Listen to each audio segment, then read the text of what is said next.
but the tariffs levied by the U.S. have exposed these key sectors to unprecedented challenges. Ontario's auto manufacturing sector directly employs 150,000 workers. Ontario is also the steel-making hub of Canada, home to 3 major producers and a supply chain supporting 16,500 more workers. Our steel and aluminum industries have long been safe, secure, and highly integrated suppliers to the North American manufacturing sector. But amid the turbulent trade environment, we are faced with a turning point. That is why we are announcing the launch of the Protecting Ontario Financing Program, an initiative dedicated to protecting the workers and businesses that have made Ontario the economic engine of our nation. Through this $1 billion critical relief program, our government is delivering on our mandate to protect Ontario and help the workers and businesses who stand at the front lines of our economy, who are weathering this unprecedented storm. In the lead up to and since the tariffs were imposed, our government has been meeting face-to-face with companies all across Ontario, the steel, the aluminum, the auto, and the manufacturing sectors. And one thing stands out each and every time. During every conversation, the first topic these companies discuss is their people, the hard-working men and women who are at the center of their operations. Many of these workers have been with their companies for decades. Some have been there for their entire careers, building not only a livelihood, but a legacy. They've built that together. These companies are not standing still. They are retooling production lines, expanding capabilities, and working with government and private sector partners to secure new customers here in Canada and around the world. Ingenuity is never in short supply in Ontario's economy, and this resilience and creativity are matched only by the deep sense of responsibility these companies feel toward their employees.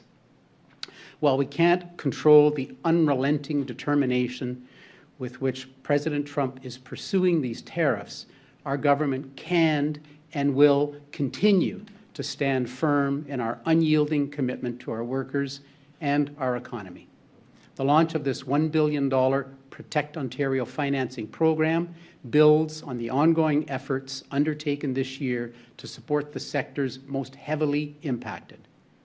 In tandem with recently launched programs like the Ontario Together Trade Fund and the Trade Impacted Communities Program, every member of Premier Ford's cabinet is working together to make it easier for businesses to operate, to grow, and to thrive.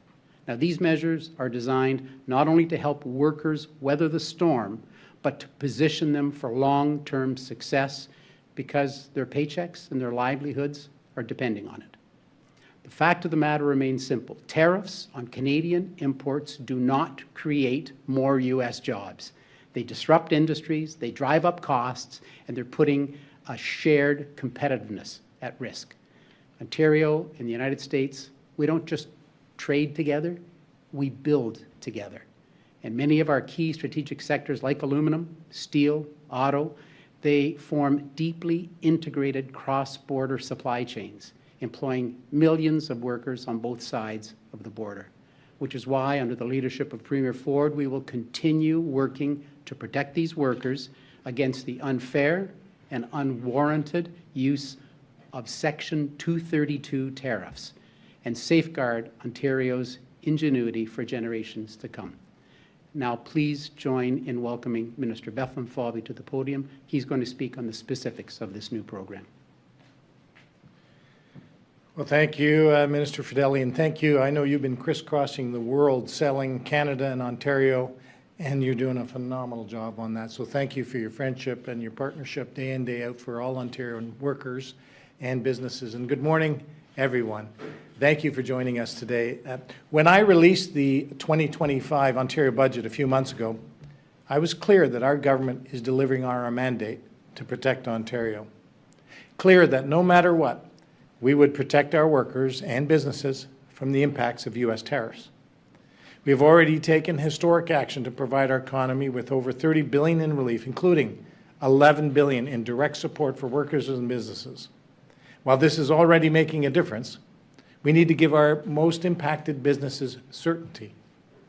In Budget 2025, we allocated $5 billion for the new Protect Ontario account, of which $1 billion was allocated for liquidity relief for those industries hardest hit by Section 232 tariffs.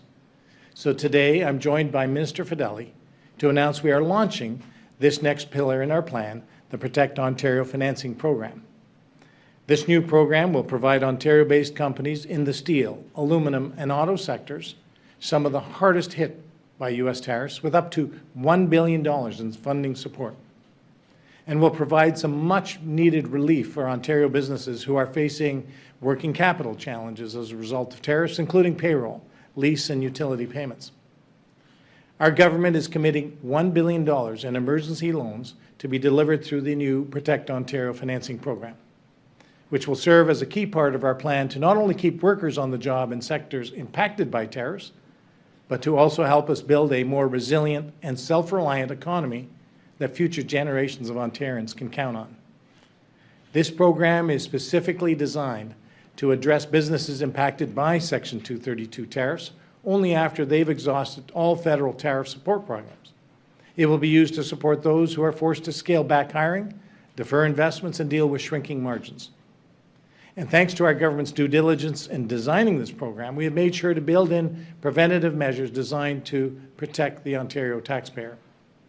As I announced in the budget, an additional $4 billion in funding will be announced in the coming months, working with the federal government to further support and transform businesses affected by tariff-related uncertainty. This announcement is timely, as earlier today, I released Ontario's 2025-2026 first quarter finances report. In the first quarter, Ontario's real GDP increased by 0.6%, and the province's finances remain on track with the projections in the 2025 Ontario budget. That being said, we know businesses are facing tremendous uncertainty, and we will continue to protect Ontario's workers, businesses, and jobs from the impacts of U.S. tariffs while building on a more resilient and self-reliant economy to secure long-term prosperity. Our close economic ties to the U.S. indeed present elevated risks and uncertainty to the province's economic outlook. It is exactly with those risks and uncertainties in mind that we have built the Protect Ontario Financing Program. And I have confidence that Ontario will overcome these challenges. Ontarians are resilient.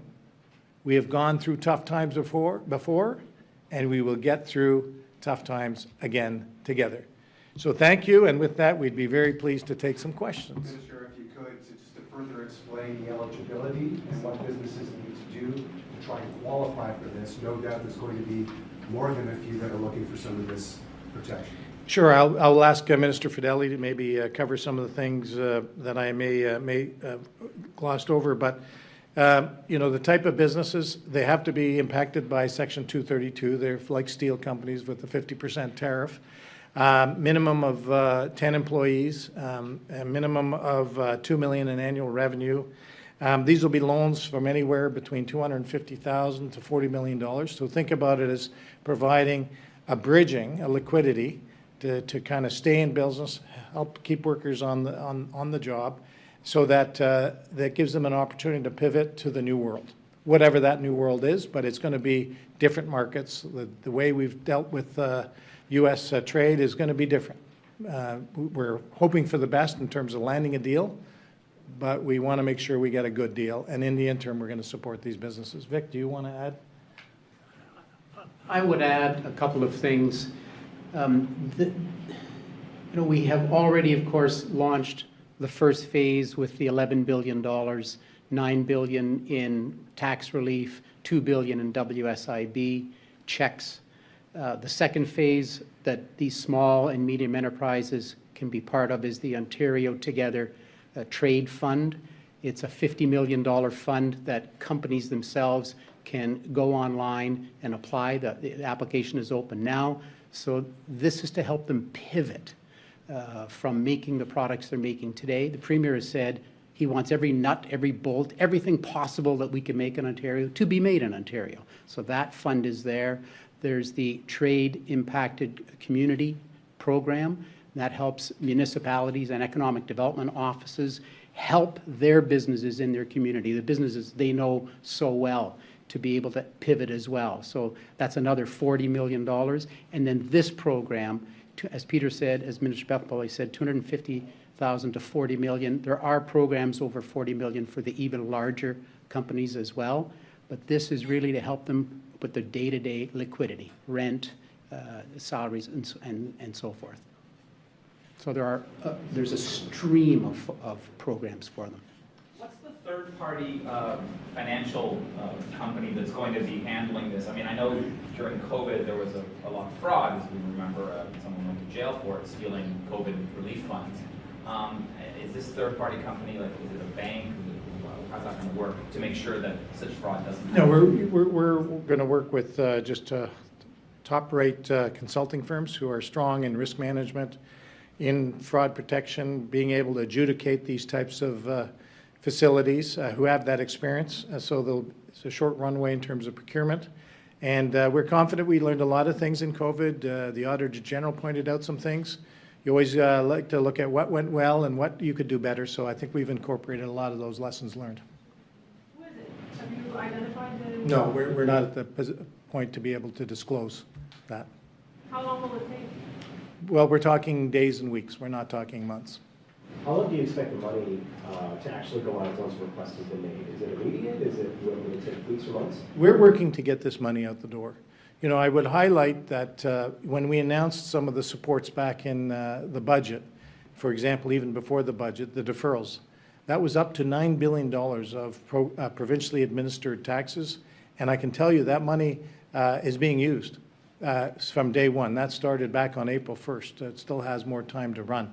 So I like to think of this, we acted early with a bunch of measures. We're acting again with measures today. Minister Fedeli highlighted some of the things that we put in place, like the Trade Impacted Communities Program, the Ontario Together Trade Program, and now this program.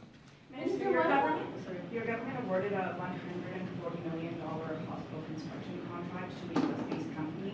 Your government defended the decision, saying the process began in 2022 before the current administration. The NDP now saying those contracts weren't actually finalized until last month, long after the trade war began.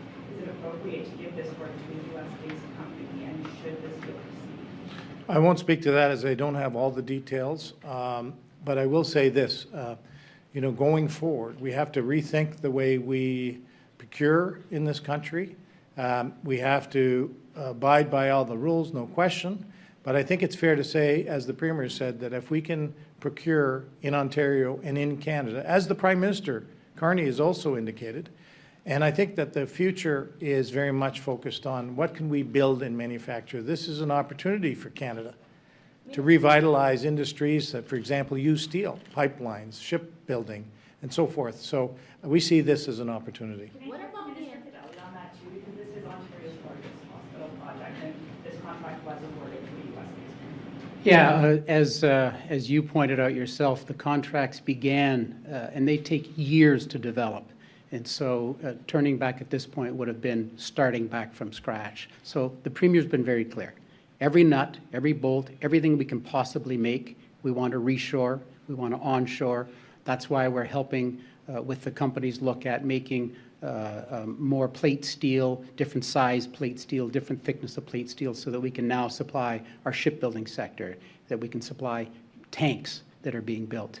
So everything we possibly can move here to Ontario, we intend to move here to Ontario. Minister, what about the energy surcharges? I think you raised more than over $200,000 for the day was on. Are you considering bringing this back or something? That's still... So can you be a bit more specific on that? Yeah, the energy surcharges that Ontario put in the States, the exports, energy exports. The charging on the surplus.